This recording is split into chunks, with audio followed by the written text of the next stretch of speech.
नमस्कार दोस्तों, target with PS Parihar channel में आपका स्वागत है। सुबह की इस वीडियो में ऐसी सूचनाएं होती हैं जो विभिन्न समाचार पत्रों में छाई हुई होती हैं और विद्यार्थियों के लिए आवश्यक होती हैं। तो आइए शुरू करते हैं और देख लेते हैं कि आज के समाचार पत्रों में ऐसी कौन-कौन सी सूचनाएं हैं। तो वीडियो जल्दी से लाइक कर दें, शेयर कर दें। जिन छात्रों ने चैनल को सब्सक्राइब ना किया हो तो जल्दी से सब्सक्राइब कर लें ताकि आप लोगों को भी इसी तरीके की ऑथेंटिक अपडेट से मिलती रहे। आगे बढ़ने से पहले एक और सूचना है कि जो विद्यार्थी एडेड जूनियर हाई स्कूल भर्ती की तैयारी कर रहे हैं वो लोग एक किताब है चक्षु प्रकाशन की, यहाँ पर देखिए लिखा हुआ है, इस किताब को भी ले सकते हैं। ये किताब जो है वो जो कंपलसरी पेपर है 50 नंबर का उसके लिए है। इसमें आप यहाँ पर देख सकते हैं करेंट अफेयर्स, जीएस इत्यादि सब कुछ दिया हुआ प्रश्नोत्तर के माध्यम से। जिस पैटर्न का पेपर आना है उस पैटर्न पर ये जो पुस्तक है ये पूरी तैयार की गई है। लगभग 200 रुपये की ये किताब है। ये जो है उत्तर प्रदेश की सभी जितनी भी दुकानें हैं सभी दुकानों में मिल जाएगी। अगर आप लोग ऑनलाइन लेना चाहते हैं तो आप लोग ऑनलाइन भी इसको ले सकते हैं, जिसकी जो लिंक है मैं डिस्क्रिप्शन में दे दूंगा। यहाँ पर देख सकते हैं आप लोग भूगोल, पर्यावरण, सामान्य विज्ञान, रीजनिंग, कोडिंग, डिकोडिंग सब कुछ दिया हुआ है। सबसे पहले सूचना है उत्तर प्रदेश लोक सेवा आयोग की। लिखा 51 चयनित दस्तावेज सत्यापित कराएं और पीसीएस 2019 के बारे में ये बात है। लिखा उत्तर प्रदेश लोक सेवा आयोग ने पीसीएस 2019 में चयनित 51 अभ्यर्थियों को समस्त शैक्षिक दस्तावेज सत्यापित कराने का निर्देश दिया है। इन अभ्यर्थियों ने अपने दस्तावेज सत्यापित नहीं कराए हैं। आयोग ने उन्हें अंतिम मौका दिया। 15 और 16 तारीख को ये विद्यार्थी अपने जो डॉक्यूमेंट हैं वो वेरीफाई करवा सकते हैं। उसके बाद में एक और सूचना है कि पीसीएस 2021 के 11,889 फॉर्म दुरुस्त नहीं है। इनकी जो पूरी लिस्ट है वो वेबसाइट पर दे दी गई है। आप लोग जाकर के वहाँ पर फोटो सिग्नेचर की जो समस्या है उसको दूर कर सकते हैं, संशोधित कर सकते हैं। उसकी लास्ट डेट याद रखिएगा 17 मार्च के पहले पहले आप लोगों को करेक्शन ठीक कर लेना है और जाकर के वेबसाइट पर चेक कर लेना है। यहाँ पर लिखा है कि 3 अभ्यर्थियों का हुआ चयन। उत्तर प्रदेश लोक सेवा आयोग ने रेशम विभाग के अंतर्गत सहायक निदेशक के 3 पद की भर्ती निकाली थी। सीधी भर्ती के तहत 6 मार्च को अभ्यर्थियों का साक्षात्कार लिया गया। इसमें नितेश सिंह, योगेंद्र सिंह और नागेंद्र राम का चयन हुआ है। अगली सूचना भी है उत्तर प्रदेश लोक सेवा आयोग की। जैसे कि मैंने एक वीडियो बनाया था कि आजकल उत्तर प्रदेश लोक सेवा आयोग की ज़्यादातर भर्तियों में बहुत सारी भर्तियों में भ्रष्टाचार की खबरें आ रही हैं। उनमें से जो एक भर्ती थी खंड शिक्षा अधिकारी, लिखा है कि बीईओ परीक्षा का टॉपर निकला जालसाज। बीईओ के लिए जो योग्यता मांगी गई थी वो स्नातक और बीएड मांगी गई थी और इस अभ्यर्थी ने फर्जी बीएड की जगह डीएलएड की जो मार्कशीट है वो लगा दिया। और ये विद्यार्थी गजब तो ये कि ये विद्यार्थी टॉप भी कर गया, पहला स्थान था इसका खंड शिक्षा अधिकारी भर्ती में।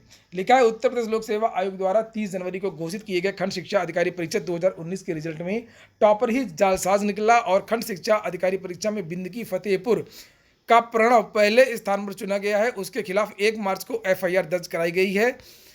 आयोग के सचिव जगदीश ने स्वीकार किया है कि बीईओ परीक्षा के टॉपर प्रणव ने फर्जीवाड़ा किया है। आयोग द्वारा प्रमाण पत्रों और मूल अभिलेखों के 8, 9 एवं 10 फरवरी को कराए गए सत्यापन में पता चला कि प्रणव ने डीएलएड परीक्षा पास की थी, जबकि बीईओ परीक्षा में वह बीएड का फर्जी प्रमाण पत्र लगा करके शामिल हुआ था। आयोग की ओर से प्रमाण पत्रों की जांच में बीएड का प्रमाण पत्र कूट रचित लगने पर उसकी जांच कराई गई। पता चला कि प्रणव को बीएड का प्रमाण पत्र सचिव परीक्षा नियामक प्राधिकारी कार्यालय ने जारी किया, जबकि परीक्षा नियामक प्राधिकारी बीएड प्रमाण पत्र जारी ही नहीं करता है। उत्तर प्रदेश लोक सेवा आयोग की सक्रियता से जल्दी ही जालसाज को पकड़ लिया गया। प्रमाण पत्रों की जांच में फर्जीवाड़ा सामने आने के बाद में प्रणव का जो चयन है वो निरस्त होना तय हो गया है। तो इस तरीके से धांधली हुई है और ये पकड़ा गया है। इसके बाद में जो अगली सूचना है वो है टीजीटी पीजीटी विज्ञापन की और बहुत सारी जो सूचनाएं आज लिखी हैं। शिक्षा सेवा चयन बोर्ड को संशोधित विज्ञापन जारी करने का निर्देश। तदर्थ शिक्षकों को भारांक देने का निर्णय अध्यक्ष पर छोड़ा डॉक्टर शर्मा। माध्यमिक शिक्षा सेवा चयन बोर्ड प्रदेश के एडेड माध्यमिक कॉलेजों में टीजीटी पीजीटी भर्ती 2020 का संशोधित विज्ञापन जल्द जारी कर सकता है। उप मुख्यमंत्री डॉक्टर दिनेश शर्मा का कहना है कि उन्होंने चयन बोर्ड को शासन की ओर से विज्ञापन जारी करने की अनुमति दे दी है और बुधवार को प्रतियोगी मोर्चा अध्यक्ष विकी खान और अनिल उपाध्याय ने उप मुख्यमंत्री डॉक्टर शर्मा से उनके लखनऊ स्थित आवास पर मुलाकात की। प्रतियोगियों का दावा है कि उप मुख्यमंत्री ने नए संशोधित विज्ञापन को जारी करने का अधिकार व जिम्मा अध्यक्ष माध्यमिक शिक्षा सेवा चयन बोर्ड को दिया है। तो ये सब जो बातें हैं वो ये बात महत्वपूर्ण है कि ये प्रतियोगियों का दावा है। चयन बोर्ड की तरफ से कोई जानकारी नहीं दी गई है, न सरकार की तरफ से कोई जानकारी दी गई है। ये दावा है प्रतियोगियों का। और नीचे यहाँ पर लिखा है कि अब वे संशोधित विज्ञापन जब चाहें जारी कर सकते हैं। तदर शिक्षकों को कितना भारांक दिया जाए, इसका निर्णय भी अध्यक्ष माध्यमिक शिक्षा सेवा चयन बोर्ड को दिया गया है। साथ ही सुप्रीम कोर्ट के आदेश के अनुरूप होना चाहिए। इसके बारे में मैंने कल एक वीडियो बनाया था और आप लोगों को बताया था। यहाँ पर लिखा विज्ञापन अगले सप्ताह हर हाल में आने की उम्मीद है। तो ये उम्मीद है। इस संबंध में शासन की ओर से अध्यक्ष को स्पष्ट निर्देश दे दिए गए हैं। इसके साथ में ही LT ग्रेड GIC हिंदी सामाजिक विज्ञान की नियुक्ति के संदर्भ में उप मुख्यमंत्री ने अपर मुख्य सचिव आराधना शुक्ला को फोन करके पत्र भेज करके निर्देश जारी किया। इन दोनों विषयों की नियुक्ति नियमानुसार अतिशीघ्र होगी। तो इस तरीके की जो सूचनाएं आज के बहुत सारे समाचार पत्रों में दी गई हैं। समाचार पत्रों में तो लगातार जब से ये भर्ती रद्द हुई है 4 महीने से लगातार ये सूचनाएं दी जाती रही हैं कि बहुत जल्द विज्ञापन जारी होगा। और ऐसा जो आयोग के जो कर्मचारी हैं और आयोग के अध्यक्ष हैं और बहुत सारे लोग हैं, वो सब केवल यही बोलते हैं कि बहुत जल्द जारी होगा। और जब सरकार से बातचीत हुई कल, तो उन्होंने कहा कि सब मामला सुलझ गया है। अब जो है चयन बोर्ड किसी भी समय जो इसका विज्ञापन है वो निकाल देगा। लेकिन छात्रों को विश्वास बिल्कुल नहीं है और युवा मंच ने इसका तीखा विरोध किया है। युवा मंच ने कहा है कि हमेशा ऐसा बोला जाता है कि इस सप्ताह के अंत में भर्ती का नोटिफिकेशन आएगा या इस महीने की शुरुआत में नोटिफिकेशन आ जाएगा, लेकिन नोटिफिकेशन आ नहीं रहा है। इसके लिए लड़ाई जारी रहेगी और युवा मंच की पूरी कोशिश है कि धरना प्रदर्शन की अनुमति मिल जाए। उसके बाद में नई शिक्षक भर्ती और TGT PGT का जो विज्ञापन है उसके लिए मांग की जाए। साथियों को आज के इस लाइव शो में एक बार पुनः, जैसा कि आप सभी को पता है कि खाली पदों के विज्ञापन को जारी कराने को लेकर के लगातार लड़ाई जारी है और ये लड़ाई तब तक जारी रहेगी जब तक सरकार विज्ञापन नहीं देती है। आपने देखा होगा कि 24 फरवरी को प्रयागराज के बालसन चौराहे पर आंदोलन का आगाज किया गया था, जिसमें विज्ञापन को जारी कराने हेतु, चाहे वो माध्यमिक शिक्षा सेवा चयन बोर्ड का हो, चाहे वह जो है प्राथमिक शिक्षक भर्ती का हो, चाहे वह पुलिस, दरोगा, सिपाही, कलेक्टर, हर डिपार्टमेंट का, साथ ही साथ ये जो पेट के नाम पर सरकार भर्ती फंसा रही है मित्रों, उसको भी विज्ञापन जारी कराने को लेकर के लेखपाल की जो खाली पद हैं, अन्य विभाग के जो खाली पद हैं, उनको भराने को लेकर के लगातार लड़ाई जारी थी। इसी क्रम में आप लोगों को मैं बताना चाहूँगा कि सरकार ने आंदोलन के दिन ही दरोगा भर्ती का विज्ञापन जारी कर दिया था। लेकिन एक सवाल है और सवाल यह है कि हमें आपको जो है संघर्ष करना होगा, हमें आपको लड़ना होगा, हमें अपनी लड़ाई स्वयं लड़नी होगी, हमें किसी दूसरे के भरोसे नहीं बैठना होगा। आपको बता दें कि तमाम ऐसे भी साथी हैं जो सरकार की नुमाइंदगी करते हैं। हम चाहेंगे कि आप लोग इसको अगर शेयर भी कर दें तो बड़ी मेहरबानी होगी, क्योंकि अभी 17 ही साथी हैं और आप लोगों का दायित्व होता है कि आवाज़ दूर तक गूंजनी चाहिए और लगातार आंदोलन किसी न किसी माध्यम से आप लोग सोशल मीडिया पर देख ही रहे हैं। हमारी लड़ाई वर्तमान समय में यह है कि हम लोग किसी तरीके से हर हाल में प्रयास करके विज्ञापन को जारी करा लें।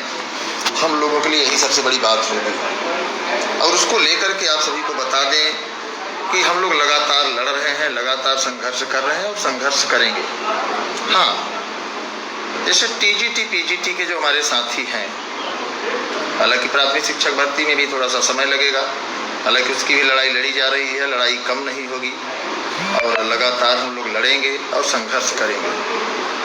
TGT PGT माध्यमिक शिक्षा सेवा चयन बोर्ड की भर्ती को लेकर के भी लड़ाई जारी है और आप सभी को बता दें कि ये भर्ती क्यों रुकी हुई है। तमाम साथी कह रहे हैं कि आज आ जाएगी, कल आ जाएगी, कुछ लोग सपना देखते हैं। बिल्कुल देव प्रकाश जी उस पर भी फोकस है। लड़ाई है मूल लड़ाई। अभी माध्यमिक शिक्षा सेवा चयन बोर्ड में जो 15,508 पद का विज्ञापन आया था उसे रद्द कर दिया गया है और अभी विज्ञापन नहीं आया, लगभग 4 महीने हो गए।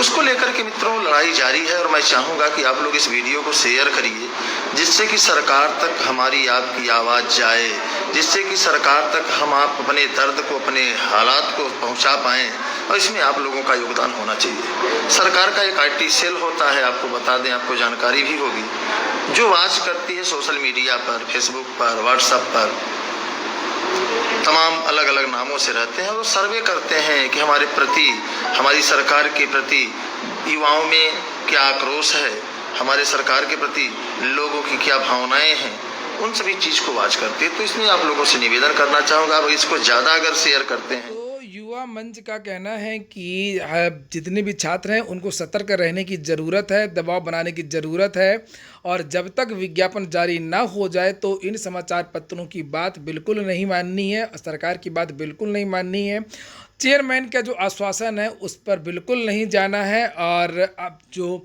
विद्यार्थियों की जो कोशिश है वो विज्ञापन को हर हाल में लाने की है। अगर विज्ञापन जल्द नहीं आएगा तो ये भर्ती इस साल नहीं पूरी हो पाएगी। अगली सूचना है पॉलिटेक्निक की। पॉलिटेक्निक की जो परीक्षा है वो कल से है, और बुधवार से इसके जो प्रवेश पत्र हैं वो भी मिलने शुरू हो गए हैं। लिखा पॉलिटेक्निक सत्र 2020-21 के प्रथम, तृतीय व पंचम सेमेस्टर, विशेष सेमेस्टर बैक पेपर और विशेष बैक पेपर की परीक्षा 12 मार्च से शुरू हो रही है। अगली सूचना है एडेड जूनियर हाई स्कूलों की। लिखा एक सप्ताह में 1.25 लाख से अधिक पंजीकरण हो चुका है। प्रदेश के 3049 अशासकीय सहायता प्राप्त जूनियर हाई स्कूलों में शिक्षक भर्ती के लिए ऑनलाइन आवेदन चल रहे हैं। महज एक सप्ताह में ही बुधवार शाम 6 बजे तक तकरीबन 1,27,000 से अधिक ने पंजीकरण करा लिया है, और 69,000 से अधिक विद्यार्थियों ने अंतिम रूप से आवेदन भी कर दिया है। वहीं पर यहाँ आगे लिखा हुआ है कि आवेदन कर रहे अभ्यर्थी वेबसाइट पर विषयों का विकल्प न मिलने से परेशान है। शासनादेश में कहा गया था कि अभ्यर्थी को भाषा हिंदी, संस्कृत, अंग्रेजी में से एक लेना है। सामाजिक अध्ययन और गणित विज्ञान विषय में से एक का चयन करना होगा। इसकी कई शिकायतें परीक्षा संस्था से हो चुकी हैं। सचिव अनिल भूषण चतुर्वेदी का कहना है कि OMR पर अभ्यर्थी को विकल्प देना होगा और उसी के आधार पर परिणाम जारी होगा। अभी सिर्फ वही अभ्यर्थी आवेदन कर सकते हैं जो स्नातक उत्तीर्ण है। इस भर्ती के लिए भले ही पदों की संख्या कम है, लेकिन करीब 4 से 5 लाख आवेदन होने की उम्मीद है। ऑनलाइन पंजीकरण और आवेदन शुल्क जमा करने की अंतिम तिथि 17 व 18 मार्च है। परीक्षा 18 अप्रैल को होनी है। B.Ed प्रवेश परीक्षा बढ़ाई जा सकती है। आवेदन की अंतिम तिथि। लिखा उत्तर प्रदेश संयुक्त B.Ed प्रवेश परीक्षा के लिए आवेदन की अंतिम तिथि 15 से बढ़ा करके 31 मार्च तक की जा सकती है। और अभी तक यहाँ पर लिखा है कि 3 लाख विद्यार्थियों ने, 3,35,000 अभ्यर्थियों ने इसके लिए पंजीकरण करा लिया है, और पिछले साल 4,32,000 अभ्यर्थियों ने आवेदन किया था। अंतिम सूचना है उत्तर प्रदेश दरोगा भर्ती की। कल बहुत सारे अभ्यर्थी पूछ रहे थे सर इसका क्या हुआ। UPSI के लिए विद्यार्थी कोर्ट जा रहे हैं, और जैसे कि मैंने बताया था कि वकील भी कर लिया है, और हाई कोर्ट इस समय बंद है। रिट जो है वो तैयार हो रही है। 1 या 2 दिन में जो है रिट वो दाखिल कर दी जाएगी। आगे की जो भी अपडेट है, जो भी सूचना है वो आपको दे दी जाएगी। नीट जून जुलाई में संभव, ऑफलाइन होगी परीक्षा। सभी एम्स और मेडिकल कॉलेजों में MBBS और BDS में दाखिले के लिए प्रवेश परीक्षा इस साल भी ऑफलाइन कागज़ और पेन जून या जुलाई में करवाई जाएगी। साथ ही यह परीक्षा साल में एक बार ही आयोजित की जाएगी। लिखा है स्वास्थ्य मंत्रालय और नेशनल टेस्टिंग एजेंसी की उच्च स्तरीय समिति ने बुधवार को यह फैसला लिया है। पिछले साल सुप्रीम कोर्ट ने सरकार को JEE मेन की तर्ज पर नीट 2021 परीक्षा ऑनलाइन करवाने की संभावना पर काम करने का निर्देश दिया था। और इसके बाद में तो ठीक है दोस्तों, ये हो गया आज का वीडियो। अगर आपको अच्छा लगा हो तो लाइक अवश्य कर दें। जिन छात्रों ने चैनल को सब्सक्राइब न किया, सब्सक्राइब कर लें। पूरा वीडियो सुनने के लिए बहुत बहुत धन्यवाद।